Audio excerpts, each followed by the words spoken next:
Hey YouTube, it's me, the great and the powerful, here to try my first comic review. It's my first time, so it might be a bit choppy, but you know, gotta break some eggs to make an omelet, I think. Alright, let's do this. I'm gonna review a comic I finished recently called Redneck. It was my first introduction to Donny Cates. I read his comic God Country. It's a cool comic about a Texan man with a super god sword, and he was fighting gods and whatnot. I honestly thought it was okay. Maybe I'll talk about it if this thing becomes a hit. After that, I transitioned over to his other book, Rednecks, after hearing much praise, and damn, it really turned out to be one of the best comics I've read this year. The comic follows a family of Texan vampires named the Bowmans, who have been around since the Alamo and the Civil War. The story doesn't really follow the family exactly. It follows mostly the adopted member of the flock, Bartlett. The family has a feud with this other family. I couldn't really tell what they were. I think they were more of a church community, with mostly one family member, I'm not sure. Through terrible circumstance, the feud blows up into an epic battle, and then shit gets even crazier.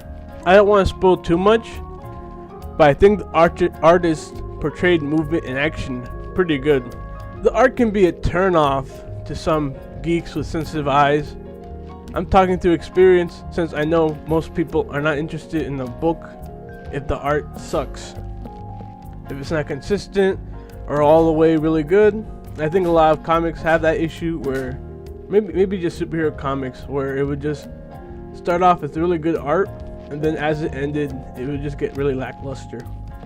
I kind of liked it. I think its dark and shadowy palette really brought out a kind of desert at night kind of vibe.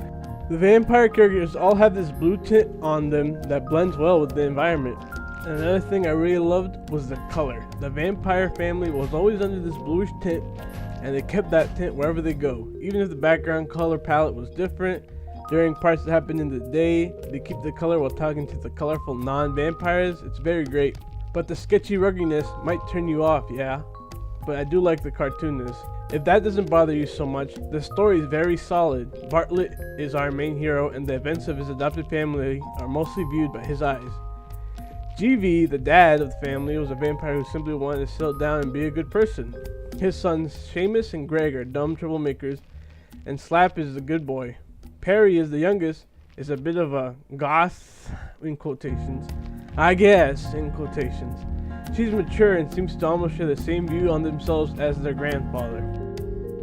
Their grandfather was my favorite character. He believed they should forget about this drink-only cow stuff and go mad crazy on whatever blood they wanted. Be the alpha predators of the world. I liked his look.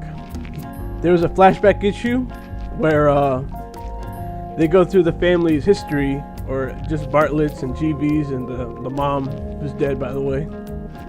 And we see his past self. He's a young 1,000-year-old vampire, but when you see him as an old man, he looks fantastic. He was a dried up Nosferatu, and I thought it looked very good, especially when he gets mad crazy. I think that part was wonderful. I kept hearing the voice, because when I read a character, I usually hear a voice, whether it's from a TV show or something, or I come up with it. I kind of heard that grandpa vampire from the Hotel Transylvania 2 movie. I think that voice kind of fit. I don't know if they want to keep that Texas kind of voice though. I like this take on the vampire story. I always kind of followed modern takes of vampire stories, like, you know, they would do Masquerade, the Vampire Bloodline game, or Blade. They always do it kind of like that. Either that, or they go back in time, do it in the old Victorian style. No, this one took it in a unique place. It was a place I kind of wish more writers did. You know, the American West, the South, Texas, whatever. I think more writers should really do that. There's a 7th issue coming out, which was shocking to learn, since I thought, like God Country, was going to be a short 6-issue mini. And you know, the last issue, issue 6, it felt like a really good ending for it. There's an 8th one coming out too, and I'm going to gladly follow the story until it gets bad and I quit, or it eventually just ends, you know. Overall, I seriously think this comic's a good read. I think it's always good to read more non-superhero stuff. So I insist you give it a chance. And yeah, if this video does really good, or at least good enough for me, I'll probably try and make some more better reviews. Like I want to review Demon Knights, which I just finished. I caught up with Kill the Minotaur. I thought that was very good. I want to talk about that too. What else did I read recently? God Country, I guess. I could do that. I didn't think it was much. I don't remember what else I read. The current DC metal stuff is going on. I guess I could talk about that eventually, you know. I want to see how this video does first. And me and my friend want to do a comic podcast also on this. I don't know. We'll see. We'll see. I'm hoping this gets good. Alright guys, thanks for listening. I guess you could be watching too. And I'll see you next time. This has been the Great and the Powerful comic review. Maybe I'll review other stuff. Who knows, man? Who knows? Thank you for listening. God bless.